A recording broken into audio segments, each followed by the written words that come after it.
Alright guys, here we also have another after build review for the CRC Gen XI.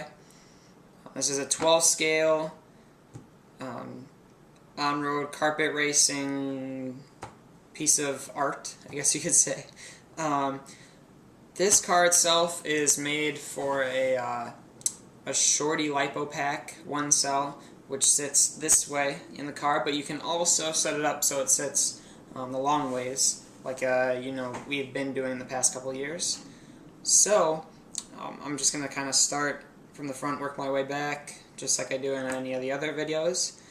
So first thing that I wasn't too keen about, I guess you could say, was this whole car is using standard screws, which means you need standard hex wrenches, which means you need to bind more stuff, which means you also are more likely to go and strip everything because standard sucks so much, it's not even funny. So it took me twice as long to build this because I had to be so careful with how I torqued things down and all this crap, which was just not fun for me because I just like to get things done because I clearly can put things together fine on my own without having all these extra problems. I did go out and buy the aftermarket or extra accessory front bumper because I have never raced 12 scale before. I've put cars together but never raced it. It's going to be my first time attempting to race a 12 scale. Yay.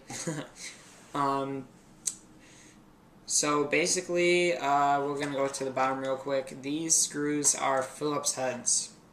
Why? Don't know. On my part, I wish they were a hex or an Allen wrench type head, but they're Phillips. Interesting. It has a pillow ball strut suspension. This is, typical on any 12 scale car. It works, so I have nothing bad to say about that.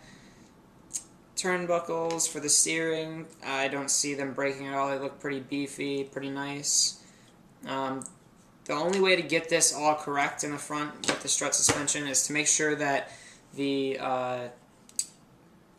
hinge pin, or whatever you want to call it, that sits up here on this arm that connects to the rest of the bulkhead, you need to polish it and make sure it fits nice and it's smooth to get this to work at its optimum, basically. Everything is adjustable up front. You can change the camber. You can change quite a few things, which is really nice. You can change the position of the arm itself, the upper arm at least.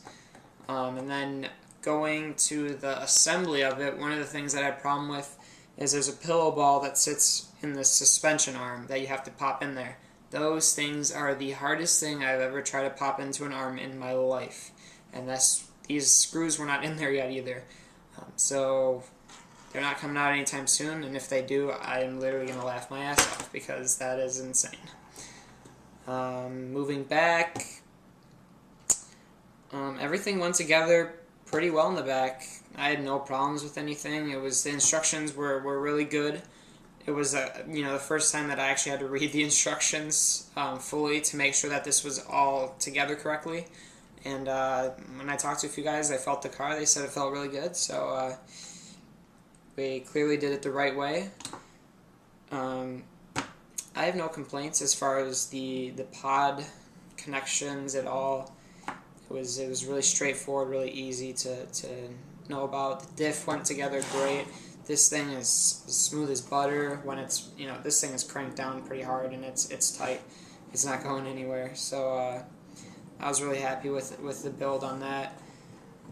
And the way the motor sits in there, no complaints. The car looks great as far as I can tell at the moment. Once I start driving it, we'll see after that and see what kind of damage I can do to it.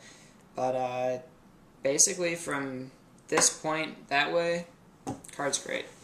I really enjoy even just sitting here looking at it and seeing the different components. I'm used to touring cars, and this is just so simple and laid out really, really neat in the way that everything's put together. And also it's weird, I've never, this is the first time I've seen it when I opened it up and I saw this plastic hub. I was just like, why did they do that? Why isn't it aluminum? Like, the motor mount and the one up here is like that, but usually they have it aluminum back here too. And, apparently that's just the way they do it on this one. It's probably, one, save some weight, and probably two, to when you do crash the car, it's not going to bend it easily. And if it does bend it, you just buy another plastic piece and you put it in. You don't got to spend a lot of money on that. I did go and put a little bit of money into some aftermarket, not aftermarket, accessories, some tuning accessories into the car, like the springs for the struts in the front and the springs for the pod.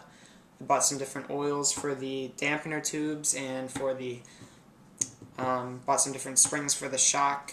So we're going to see where we go with this, and I had a great time building it, and it was really fun. So that's the end of the review. Hope you guys had a great time watching. Thanks for watching.